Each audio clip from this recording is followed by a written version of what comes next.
Good morning, students. How are you? So today we are going to learn how we deduce the Coulomb law from the Gauss theorem. तो last time हम Gauss theorem सीख रहे थे और Gauss theorem का mathematical definition क्या था बच्चों? E dot ds is equal to q by epsilon naught और E डॉट ds क्या है? Total electric flux enclosed by a closed surface. Say this closed surface named as a S, also named as a Gaussian surface. So electric flux है so that is also Q by epsilon naught. So there are two different versions of Gauss theorem. So here Q is not simple Q. Q is not simple Q. Q is total charge inside a hypothetical surface named as a Gaussian surface. तो यहां कई बार हम Q total भी लिख देते हैं. So using Gauss theorem हम coulomb law को डिड्यूस करना चाहते हैं, ड्राइव करना चाहते हैं. तो let's see. Suppose a point charge of Q coulomb situated at O. You know that this is a source of electric field around itself. जैसे ये चार्ज दिया हमने तो हमारे को आइडिया आ गया कि इसके आसपास क्या है, इसका इलेक्ट्रिक इन्फ्लुएंस है. जैसे जैसे हम इससे दूर जाते जाएंगे इसका इलेक्ट्रिक इन्फ्लुएंस क्या होगा? वीक, वीकर, वीकेस्ट और लास्ट में कितना हो जाएगा? जीरो. जहां पर इसका इलेक्ट्रिक इन्फ्लुएंस जीरो हो जाता है वहां पर इसकी इलेक्ट्रिक फील्ड कितनी होगी? है जीरो होगी. और उस डिस्टेंस को यहां से कितना कंसीडर किया जाएगा? Infinite far. Clear? So anyway, let any point P, say here, where we are interested to find out electric field due to this charge. Clear? तो यहां पर हम एक चार्ज ले लेते हैं P पॉइंट पर से Q नोट. सेपरेशन इज से R. तो दोनों चार्जेस के बीच में क्या होगा? क्या होगा बच्चों? इलेक्ट्रिक इंटरेक्शन होगी. ये भी पॉइंट चार्ज है, ये भी पॉइंट चार्ज है. कंसेप्ट कहता है कि ये पॉइंट चार्ज इसकी इलेक्ट्रिक फील्ड में रखा हुआ है, ये पॉइंट चार्ज इसकी इलेक्ट्रिक फील्ड में रखा हुआ है. और हमारे को पता है जब भी कोई चार्ज इलेक्ट्रिक फील्ड में रखा जाता है तो that experience electric force. Is it clear? तो गॉस थ्योरम की अप्रोच से स्टार्ट करते हैं. तो गॉस थ्योरम क्या कहती है कि स्पेस के जिस भी पॉइंट पर इलेक्ट्रिक फील्ड आपको निकालनी है वहां आपने क्या ड्रा करना है? Gaussian surface. और गॉसियन सरफेस ड्रा करें. गॉसियन सरफेस ड्रा कैसे करना है? कहते हैं कि Gaussian surface must be symmetrical with respect to uniformly charge body. So here to draw the Gaussian surface must be symmetrical. तो symmetrical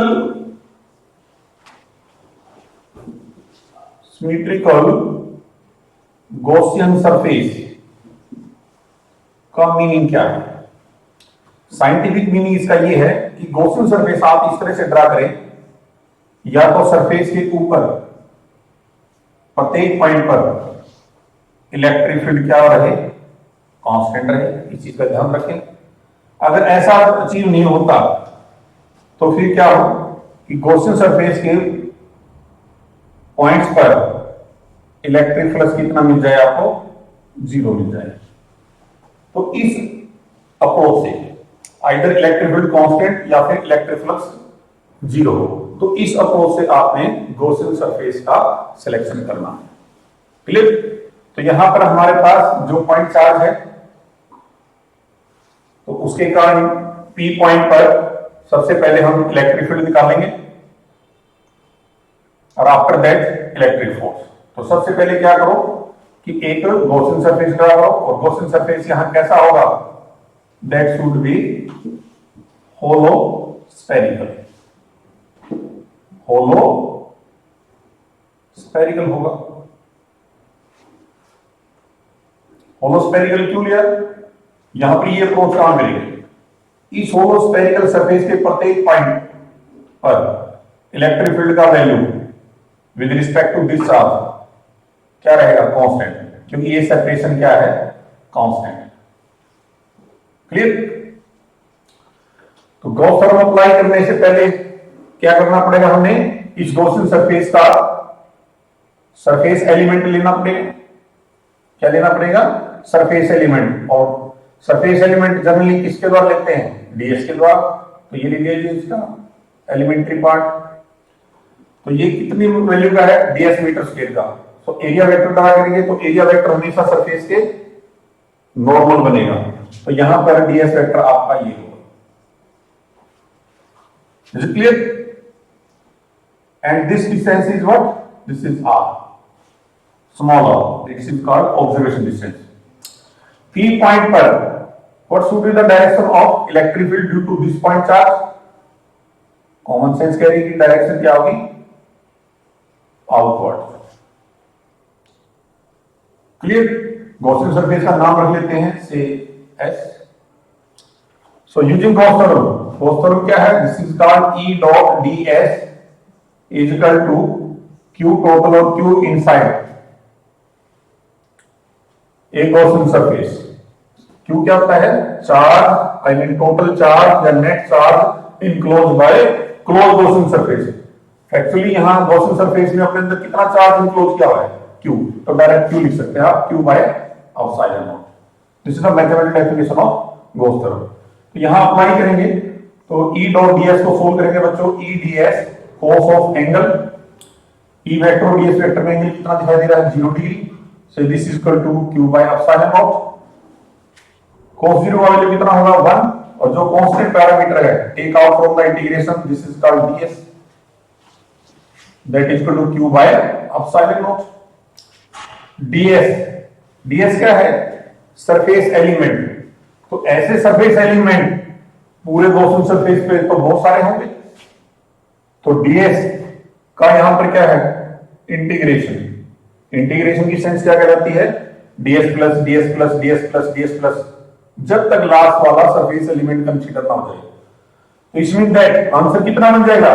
total surface area of Gaussian surface कितना बनता है बच्चों? 4 पाई आर स्क्वायर। क्लियर है? Q by epsilon naught. So from here the value of the electric field intensity is 1 by 4 pi epsilon naught Q by R square. This is the value of electric field. Clear? ये Q naught charge है, वो इसकी electric field में रखा हुआ है। इसकी electric field यहां पर कितनी है? E. Then force experience by Q naught, electric force expressed by Q naught will be this. Then put the value of the E. We got 1 by 4 pi epsilon naught capital Q small q divided by R square. And this is nothing but what? क्या है? This is called Coulomb law. So इस तरह से आप Gauss theorem को apply करके यहाँ coulomb law को डिड्यूस कर सकते हैं, उसको जनरेट कर सकते हैं। आई थिंक सब बच्चों को क्लियर हो गया होगा। Clear? Good. So after this we are going to study application of Gauss theorem. This application of Gauss theorem is very important for board exam point of view, whatever the name of the board may be, CBSE, Haryana board, etc. So let's start one by one application of Gauss theorem.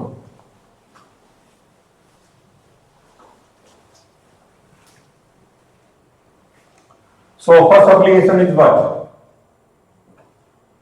We are interested to find out electric field intensity due to uniformly charged thin infinite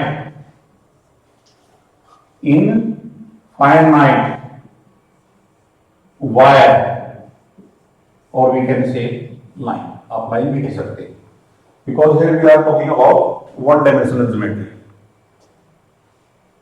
electric field intensity due to uniformly charge thin infinite, thin भी है infinite भी है और one D geometry है, may be wire, you can say copper wire और any line.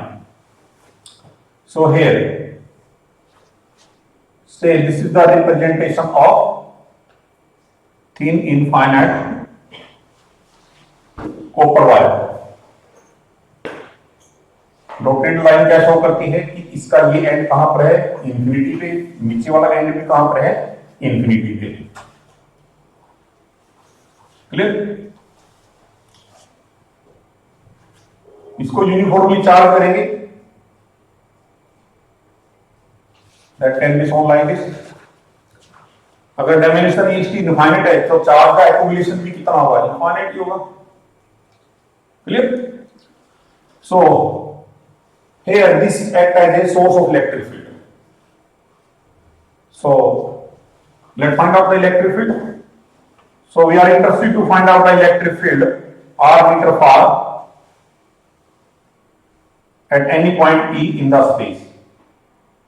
आप ये left side में भी ले सकते हैं, राइट में भी ले सकते हैं, आपकी चॉइस है. क्लियर? तो सबसे पहला काम क्या होता है, गॉस थ्योरम अप्लाई करके इलेक्ट्रिक फील्ड इंटेंसिटी अगर हम निकालना चाहते हैं तो सबसे पहले काम क्या करोगे आप, draw a stable proper symmetrical Gaussian surface. तो यहां लाइन की ज्योमेट्री को देखते हुए किस टाइप का गॉसियन सरफेस ड्रा किया जा सकता है.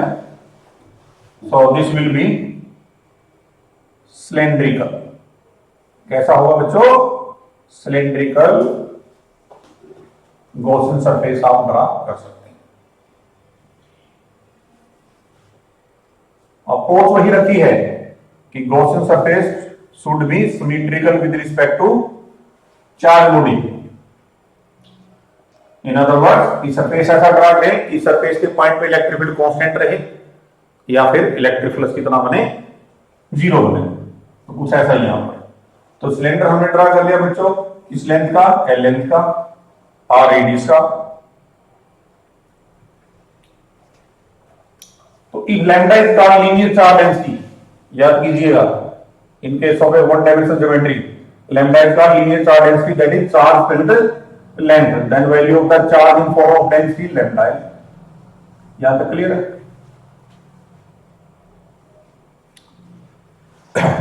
तो सबसे पहले हम क्या करेंगे, इस सिलेंडर का ये जो लेटरल सरफेस एरिया है इसका सरफेस एलिमेंट कंसीडर करेंगे, I mean elementary surface area consider करेंगे.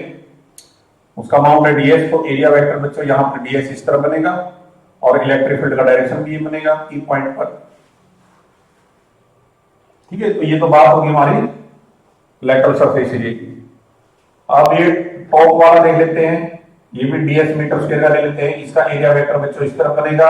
एरिया वेक्टर हमेशा सरफेस के नॉर्मल ड्रा होगा.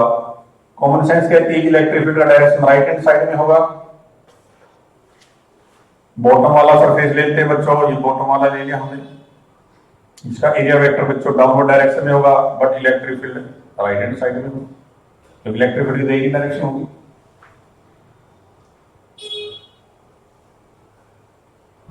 क्लियर? अब हमारे पास ये सरफेस, हम इसको 1 कह देते हैं बच्चों, इसको 2 कह देते हैं, इसको 3 कह देते हैं, और तीनों सरफेस को अगर लेंगे तो क्लोज सरफेस बन जाएगा सिलेंडर वाला. तो using Gauss theorem, what is this, E dot ds is equal to q by epsilon naught.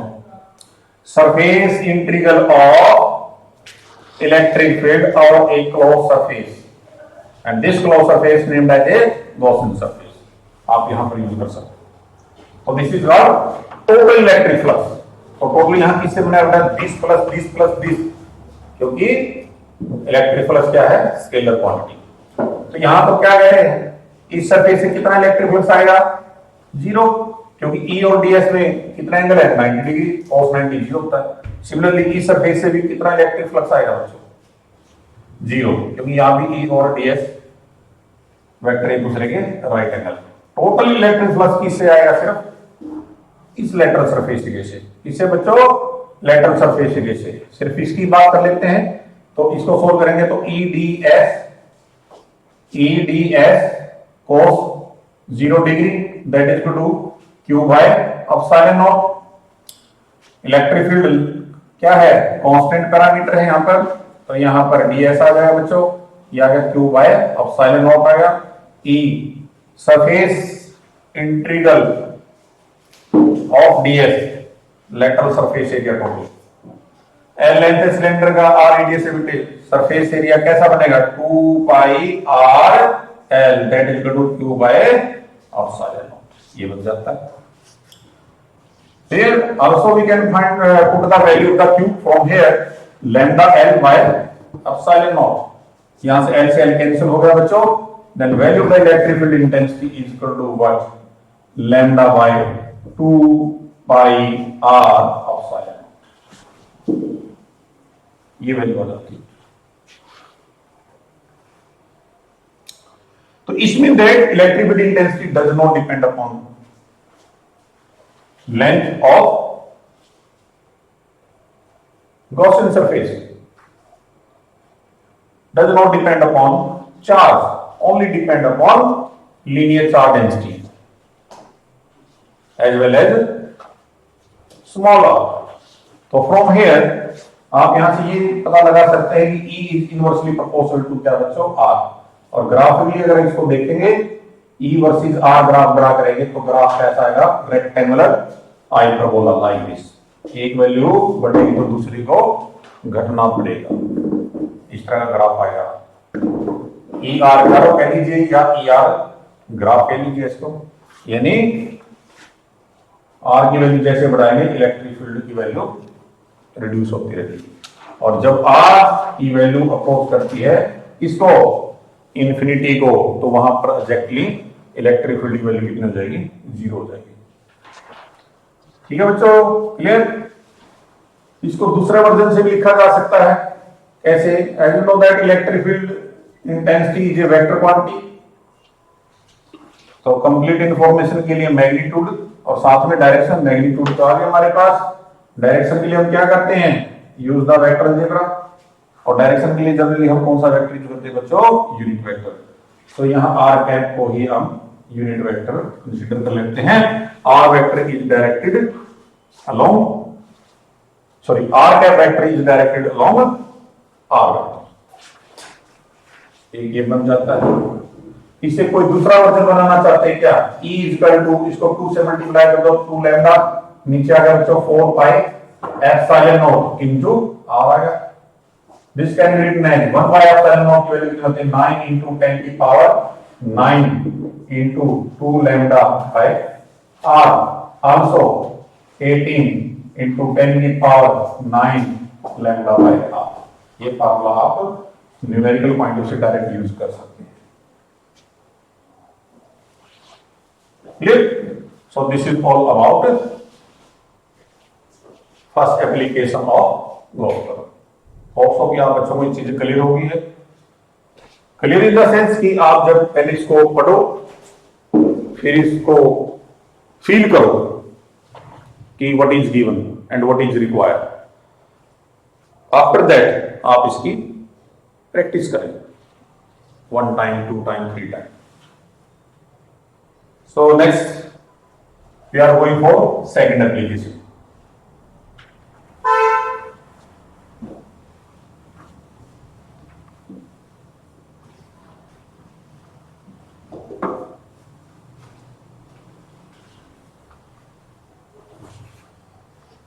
Second application देखिएगा क्या है,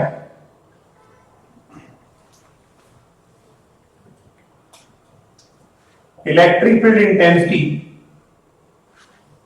due to uniformly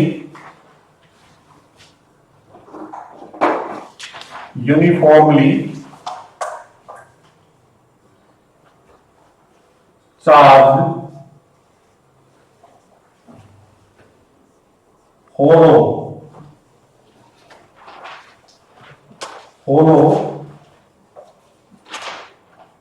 metallic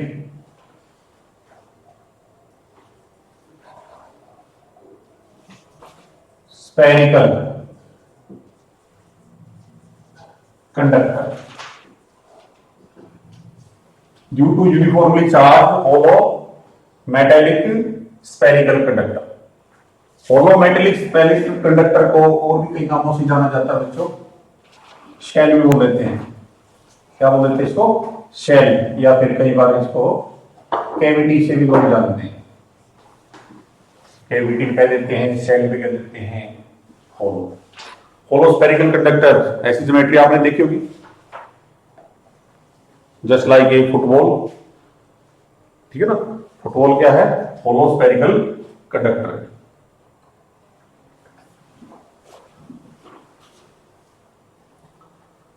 तो फर्स्ट स्टार्ट कर लेते हैं जी। So this is hollow spherical conductor of radius r and uniformly charge. तो अंदर तो ये खाली है, तो चार्ज सिर्फ कहां से स्टे करेगा? सिर्फ सरफेस पे। अंदर खाली है, बाहर भी खाली है, अंदर भी खाली, सिर्फ ये जो मेटेलिक सरफेस है सारा चार्ज यही स्टे करेगा। ठीक है, तो चार्ज की टोटल अमाउंट बच्चों क्यू है। अगर चार्ज सिर्फ 2D डिस्ट्रीब्यूशन है चार्ज का यहां पर, तो सरफेस चार्ज डेंसिटी क्या रहेगी? सिग्मा, यानी चार्ज पर सरफेस एरिया। सरफेस एरिया कितना बनेगा इसका? The value of the charge in form of density is like this. Clear है सब बच्चों को? सो इसमें डिफरेंट केसेस बना के चलते हैं। सबसे पहले देख लेते हैं first case. So now we are interested to find out the electric field outside, I mean at point P, और सेंटर से इस ऑब्जर्वेशन पॉइंट का डिस्टेंस कितना बच्चों? r, यानी r act as a observation distance from the centre of hollow sphere. तो यानी हम कहां पहुंचे? r is greater than r, यानी आउटसाइड, बाहर पहुंच गए।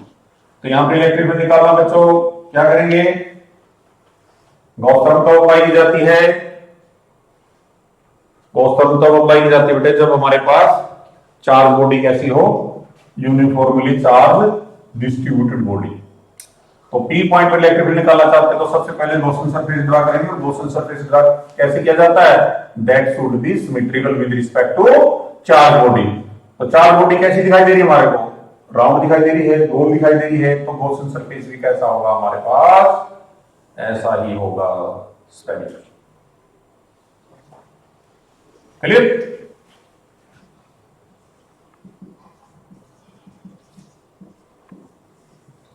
तो वही स्टेप स्टार्ट कर लेते हैं। सबसे पहले गॉसियन सरफेस का एलिमेंट्री सरफेस कंसीडर कर लेते हैं, जिसका एरिया वेक्टर बच्चों इस तरह बनेगा, और इस पॉइंट पर पी पॉइंट पर इलेक्ट्रिक फील्ड भी इस तरह बनेगी बच्चों। Using Gauss theorem, E dot ds is equal to Q by epsilon naught. E dot ds को सोल्व करेंगे तो EDS cos 0 डिग्री, cos 0 का वैल्यू 1। इलेक्ट्रिक फील्ड हमारे पास क्या है? कांस्टेंट बनेगी सरफेस पे, और ds का इंटीग्रेशन हो जाएगा Q बाय एप्सिलॉन नॉट। तो E की वैल्यू यहां से कितनी आ जाएगी हमारे पास? ds का इंटीग्रेशन कितना होगा बच्चों? Yes, 4 pi r square is equal to Q by epsilon naught. यहां तक clear? This also can be written as what? आप ऐसे लिख सकते हैं इसको, E into 4 pi r square. Q की वैल्यू फीड करेंगे बच्चों, से है Q वैल्यू कितनी आ गई? Sigma 4 pi r square divide by epsilon naught. 4 pi से 4 पाई कैंसिल हो गया, यहां से E की वैल्यू कितनी आ गई? यस, क्या वैल्यू आ रही है? Sigma r square divide by epsilon naught into 1 by r square. तो ये है, आप यहां से वैल्यू फाइंड आउट कर सकते हैं। यहां से आ गया 1 by 4 pi epsilon naught Q by r square. यानी ये रिजल्ट तो आपने पहले कहीं देखा होगा। कहां पर?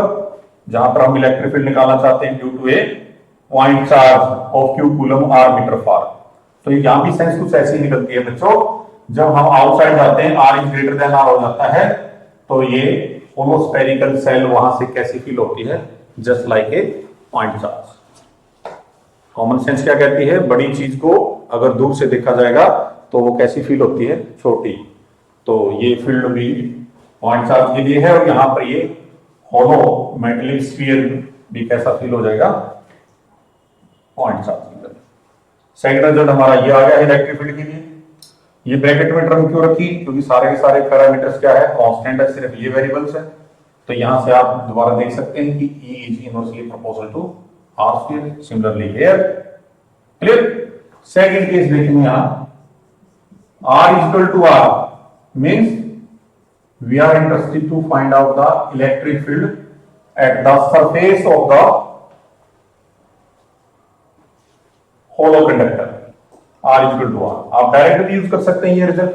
डायरेक्ट कैसे यूज करेंगे, ऐसे यूज कर लो बच्चों, E is equal to sigma R square divide by epsilon naught, और R को क्रॉस कर जाएगा तो ये क्या आ जाएगा, R स्क्वायर से R square cancel, E is equal to sigma by epsilon not.